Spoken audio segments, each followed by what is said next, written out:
Hello again. My name is Alicia Paz. I'm a DBT therapist out in Portland, Oregon, teaching DBT online since 2013. And I know probably just as well as anyone that DBT is often not accessible or affordable. So this is my list of the top free or almost free DBT resources online. Through the years, things have definitely grown, especially since COVID has happened. There are more and more online resources, and there are more and more peer online resources, people sharing their stories, having podcasts, blogs, dialogue, and also a lot of people online to follow who are sharing DBT as well as BPD and other mental health content. So I'm glad that there are more people in this realm who are offering something to the public at little to no cost. So first off, we will start with podcasts.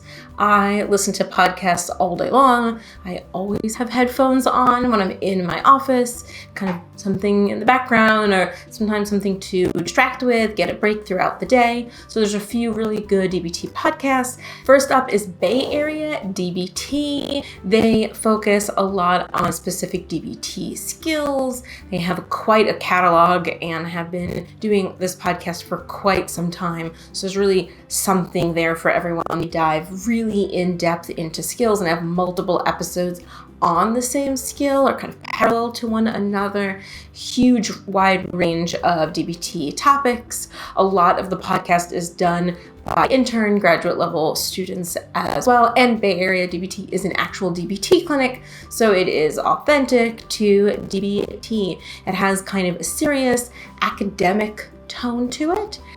Next up is what's simply called the DBT podcast. It's the oldest podcast out there. It's done in collaboration with NEA BPD, and it also covers a variety of topics as well as some current events going on in the realm of mental health. And lastly, probably my favorite, I know we kind of talk about them a lot, is DBT and Me. It is two counselors, social workers up in Seattle, and they talk about DBT skills as well. They have kind of a lively, friendly, familial, upbeat feel to it all. They also give a lot of examples, including examples from their personal lives. So there is a good amount of self-disclosure. I personally really like that style. It's kind of the style that I also operate in as well. So those are some three great podcasts. Next up is a website that I do actually own, full self-disclosure. It's called DBT Self-Help. It's the oldest DBT website online. It was actually started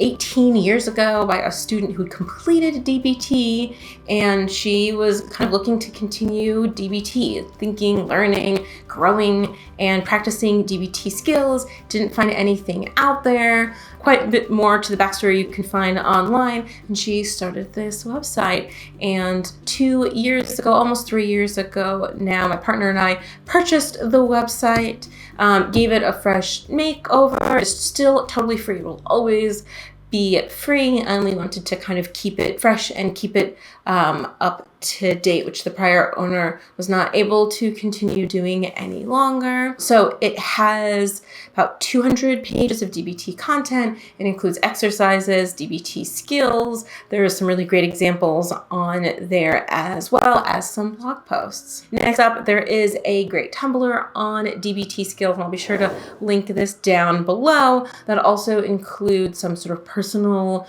DBT content. I always believe that hearing from the voices of those who have this diagnosis or this expertise is more important, I would argue, than even sort of expertise from a professional. So throwing that out there. Also, if you're not familiar and you're looking for some handouts, there's also Get Self-Help.